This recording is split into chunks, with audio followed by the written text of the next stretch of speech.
Hello everyone, this is Namita Jaiswal and welcome back to our channel. So if you're a student or a working professional or someone who wants to go abroad for their further study or want to work at a place like New Zealand, UK, Australia or Canada where English is used as a mode of communication, then trust me guys, this session is for you. Now everyone is moving ahead in their life, attending interviews and discussion forums to boost their career prospects. So what are they doing? They are interacting and communicating on a daily basis. So they need to boost their English and communication skill, which most of our school and colleges forgot to focus upon. So today's session is all about this. We are going to see that how to improve on your fluency by controlling and avoiding fumbling in your English. Now, how to do that? We are going to move ahead and I'm going to discuss few tips and tricks so that if you are going to use them in your day-to-day life, you'll see that yes, you have improved a lot. Now what we need to do? Before moving on, I would request you all to subscribe to our channel if you are a newbie, and if you are a regular one, then you know the rules. You need to like and comment. So what are we waiting for? Let's move on.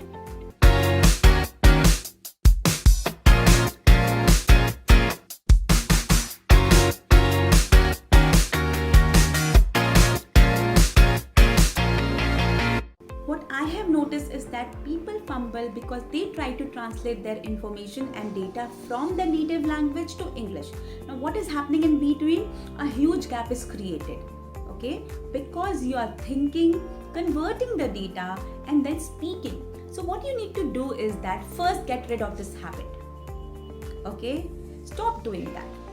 Start accepting English as a language. You might be speaking Hindi, Bengali, Tamil, Telugu, Gujarati or Punjabi. But from today onwards, you need to only speak and think in English. Once you start doing it, you'll see that yes, you're improving day by day. Okay guys, so English is no more a language. It has become a skill and we need to master the art. So have you ever thought about this, that why we are fluent in our vernacular language compared to English?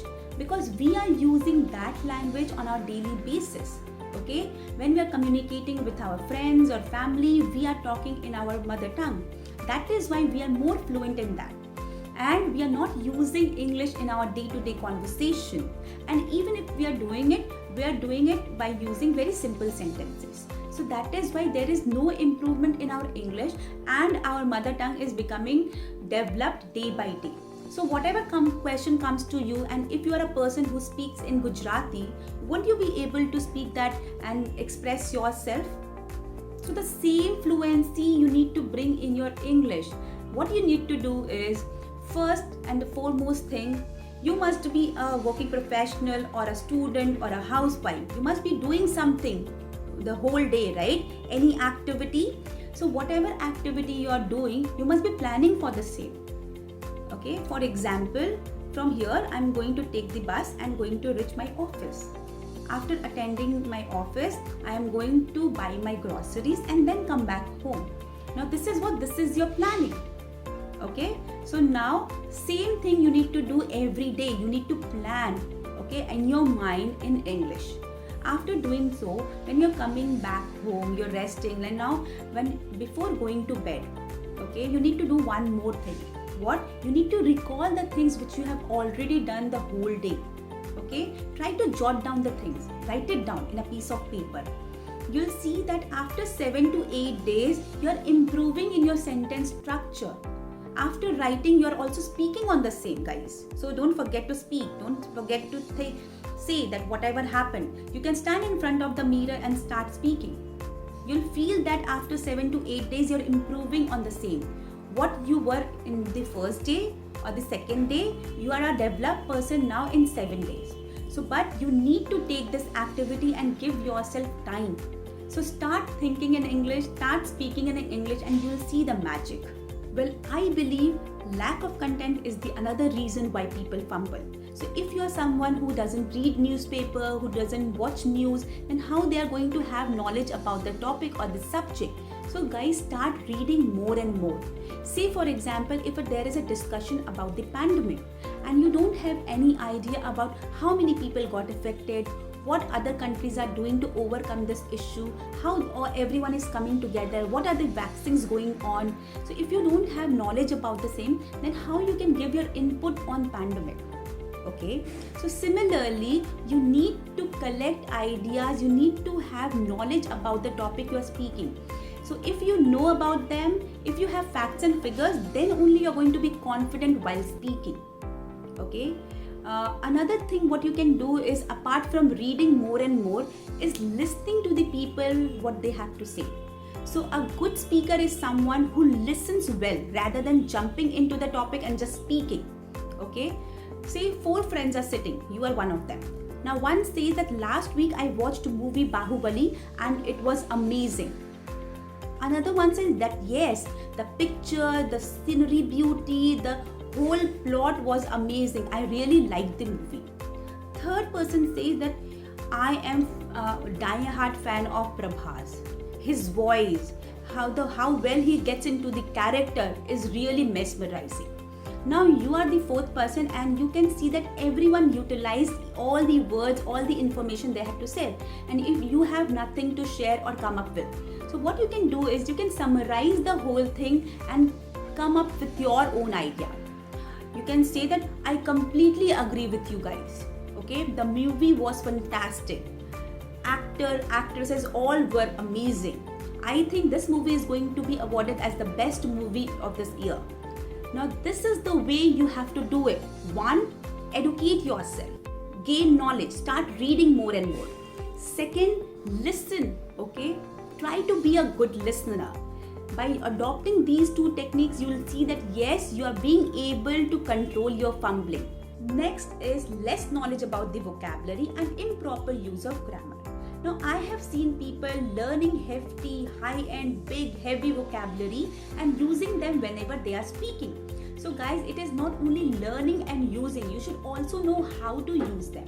So if you are someone who is trying to make a list of vocabulary words, then don't write only the words, okay? Write down the meaning and also make sentence with the same. So that whenever you're coming back to that word, you know how to use them. So the usage is important. For example, plethora. Okay, I have seen using people this word extensively. I have plethora of friends. So this is wrong. Plethora means something which is abundance in nature, that is more than required. And friends are not someone which are available in quantity. Okay, you can't judge like that is abundance in nature. That is why usage of plethora here is wrong. So that's what I wanted to tell you. So try to take a word and know how to use them. That is the most important fact. Now coming to grammar. So instead of using simple sentences, try to join 2-3 sentences together and make complex sentences. Number 1. Number 2, brush your tenses. So if you're talking about your experience, whatever you have faced in life, then you need to come up with past tense. If you're going to talk about your future, that what you are expecting, okay, about tomorrow, okay, then you need to talk about future tense. You should know how to use this have been, had been and has been. These are important things which you need to brush upon. So grammar should be proper, okay, if you are trying to make good sentences. Clear? Not only this, I would like also to bring to your notice one important thing, that whenever you are speaking or conversing with a person, okay, try to give your idea and try to speak more than 2 sentences. If you speak less than 2 sentences, it will show that you're not confident about the topic. Okay, but do not go beyond 7 sentences. 3 sentences, 5 sentences is more than enough. If you're trying to speak for more than 7 sentences, then the person is going to feel that you're trying to grab attention and you're overconfident about the topic. And you will start making mistakes because you are going to repeat yourself.